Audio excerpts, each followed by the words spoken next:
Hi, and welcome to A Wandering Mind. In this video, we will be talking about one of the world's most isolated places, Tristan Da Cunha.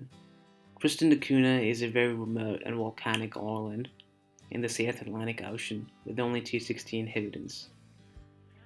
It's approximately 2,400 kilometers off Cape Town, 2,200 of St. Helena, and 3,500 of the Falkland Islands. It's important to note that, like St. Helena and the Falkland Islands, Tristan Da Cunha is a British overseas territory. There's no airstrip of any kind on the main island, meaning the only way of travelling in and out of Tristan is by a 6-day boat trip from South Africa.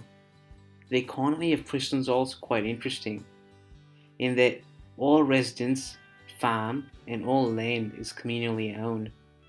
The outsiders are prohibited from buying land or settling in Tristan. And besides subsistence agriculture, major industries are commercial fishing and government. Major export industries of Tristan are the Tristan rock lobster and the sale of the island's postage stamps and coins, which attract limited tourism. Now, like most British overseas territories, it was never a part of the European Union, but was a member of the EU's Overseas Countries and Territories Association. The first permanent settler was Jonathan Lambert of Salem, Massachusetts, who moved to the island in December 1810 with a few other men. Lambert publicly declared the islands his property and named them the Island of Refreshment. In 1816, the United Kingdom annexed the island, making it a dependency of the Cape Colony in South Africa.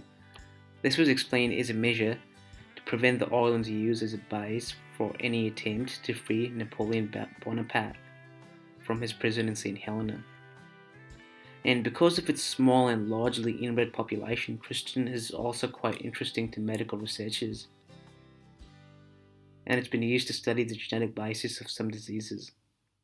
Roughly 42% of the inhabitants of this island are asthmatic, compared to only 5 to 10% of the world population. This is explained by the fact that 3 of the original settlers were asthma sufferers. Now, many visitors describe Tristan as a Scottish or English village dropped in the middle of the South Atlantic. It's got a pub, a red pillar box, like the kind you have in Britain, and the people are even said to speak in a somewhat British accent.